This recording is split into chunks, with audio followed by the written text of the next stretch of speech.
বাসন্তী পোলাও রান্না করব, তার জন্য নিয়েছি গোবিন্দভোগ চাল 1 বাটি। এবার চালটাকে আমি ভালো করে ধুয়ে নেব,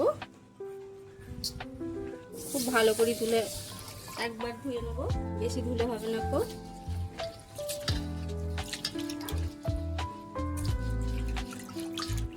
আমার চাল শুকানো হয়ে গেছে, এই দেখুন গোবিন্দভোগ চাল একদম ঝরঝরানি হয়ে গেছে।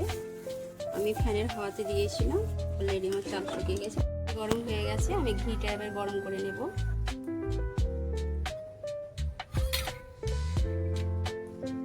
ঘি গরম হয়ে গেছে, এবার আমি খুব বেশি গরম রাখলে হবে না, অল্প গরমে দিয়ে দিতে হবে।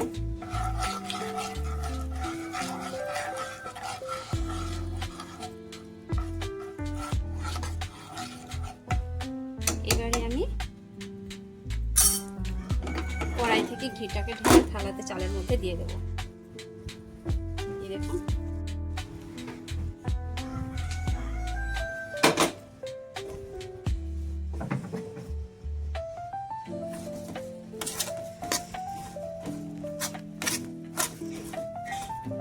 নেড়ে নেব।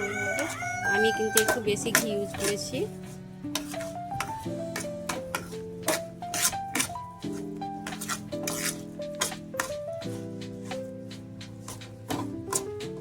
অল্প পরিমাণে একটু আদা বাটা, কাঁচা লঙ্কা বাটা দিয়ে দিলাম,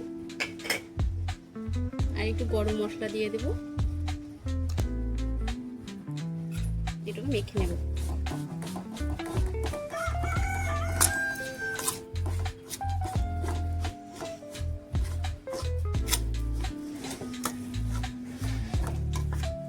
এবার কড়াই গরম হয়ে গেছে, আমি ঘি দিয়ে দেব। আপনারা চাইলে, আমি এখানে ঘি ব্যবহার করছি, আপনারা চাইলে সাদা তেল ইউজ করতে পারবেন। এবারে দিয়ে দেব এলাচ লং,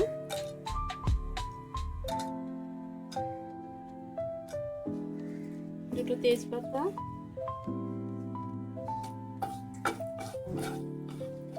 এগুলোকে হালকা ফ্রাই করে নেব।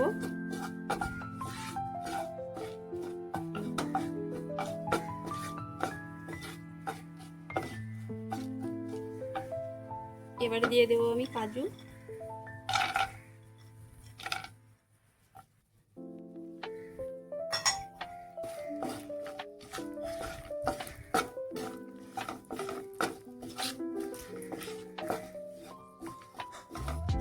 এখানে আমি ছাড়া পেঁয়াজ ইউজ করেছি, আপনারা চাইলে গোটা কাজু ব্যবহার করতে পারবেন।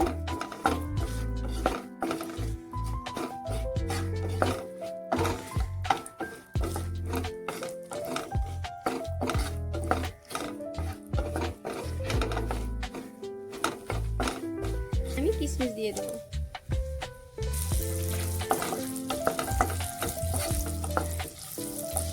এবারে চালগুলো দিয়ে দেবো।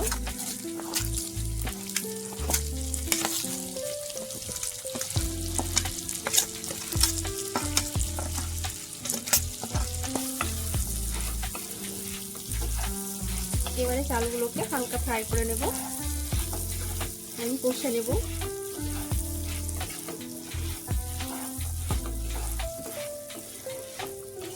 আদার ফ্লেভারটা একটু কষে নিলে বেরিয়ে আসবে।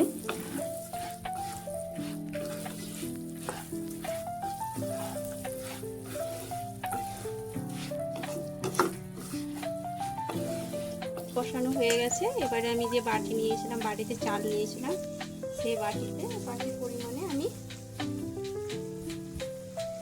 2 বাটি পানি দিয়ে দেবো।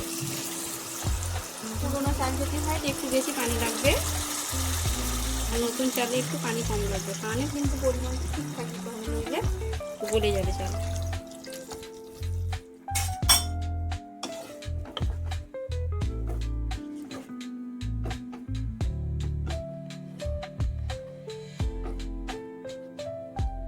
এবারে আমি এর মধ্যে লবণ দিয়ে দেব পরিমাণ মতো, দিয়ে দেব পরিমাণ মতো জাগরি পাউডার।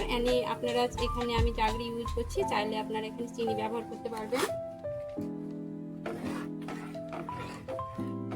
পরিমাণ মতো আমি দিলাম, আপনারা চাইলে কমিয়ে বাড়িয়ে নেবেন, যে যেমনভাবে মিষ্টি কিংবা নুন খাবেন সেভাবে আপনারা দেবেন। চাইলে আপনারা চিড়ে দেবেন, যেহেতু আমি ঝাল কম খাবো এই জন্য আমি গোটা 2টো কাঁচা লঙ্কা দিয়ে দিলাম। এবারে আমি ঢাকা দিয়ে দেবো, যে এইখানে ফুটো আছে এটাকে বন্ধ করে দেবো। আমি এবার খুলে দেখব।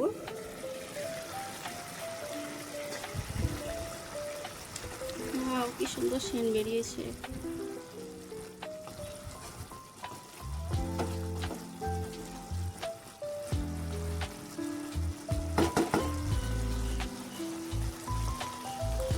দিয়ে দেবো। দেখুন আমার বাসন্তী পোলাও হয়ে গেছে। তারপরে নিয়ে নেব একদম ঝরঝরে সুন্দর।